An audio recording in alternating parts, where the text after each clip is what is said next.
டிராஃபிக்ல நிற்கும் போதோ இல்ல ஆஃபீஸ் டென்ஷன்ல இருக்கும் போதோ எல்லாத்தையும் விட்டுட்டு எங்கேயாவது தூரமா போயிடலான்னு தோணி இருக்குதா? அந்த தூரங்கிறது பாண்டிச்சேரியிலிருந்து வெறும் 10 நிமிஷம் தூரம் தான். ஆமா, பூத்துறை கிராமத்தில் நம்ம ஆரோ சிருஷ்டி ஃபார்ம். இங்க காத்துக்கு இனிமையான பறவைகளின் ஓசை, உடலுக்கு இதமான சுத்தமான காத்து, மனதுக்கு நிம்மதியான பசுமை சூழல். ஒரு புது வாழ்க்கையின் தொடக்கம் இப்படித்தான் இருக்கும். உங்க வீக்கெண்ட் கெட்டேவேஸ்க்கு நிம்மதியான ரிட்டையர்மெண்ட் லைஃப்க்கும், அப்படி இல்லை அப்படின்னா சிட்டிக்கு பக்கத்துலேயே ஒரு வில்லேஜ் ஃபீலை அனுபவிக்க நீங்கள் தேடிட்டு இருக்கீங்கன்னா நம்ம ஆரோ சிருஷ்டி ஃபார்ம் தான் ஒரு சரியான இடம்.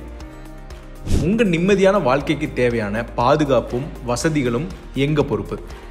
இது ஒரு கேட்டட் கம்யூனிட்டி, சுற்றிலும் காம்பவுண்ட் வால், முறையான சிமெண்ட் சாலைகள், சோலார் ஸ்ட்ரீட் லைட்ஸ்னு எல்லா தேவையான வசதிகளும் செஞ்சுருக்காங்க. கூடவே ஒரு வருஷத்துக்கு மெயின்டெனன்ஸும் ஃப்ரீயாக நாங்களே பண்ணித்தரோம். கிராமத்து அமைதி ஒரு பக்கம், நகரத்தின் அத்தனை வசதிகளும் இன்னொரு பக்கம் 10 நிமிட பயணத்தில். Pondicherry city, JIPMER hospital, Auroville main ரோடுன்னு மற்றும் புத்தம் புதிய டைடல் பார்க் எல்லாமே ஜஸ்ட் 10 நிமிஷத்தில் ரீச் பண்ண முடியும். லொக்கேஷன் மட்டும் சூப்பரில், ப்ரைஸும் ரொம்ப சூப்பராக அமைஞ்சிருக்கு. ஆரோ சிருஷ்டி ஃபார்மில் நீங்கள் ஸ்கொயர் ஃபீட் வெறும் 455 ரூபாய்க்கு வாங்க முடியும். மினிமம் லேண்ட் சைஸாக 5000 சதுரடியாக பிரித்து வாங்கிக்கலாம். சிட்டி டென்ஷன் இல்லாத ஒரு நிம்மதியான வாழ்க்கை உங்களுக்காக காத்துட்ருக்கு. யோசிக்காதீங்க, கீழே இருக்க நம்பருக்கு கால் பண்ணுங்க, உடனே சைட்டை வந்து பாருங்க. கான்டாக்ட் 9360948353 98943 61073.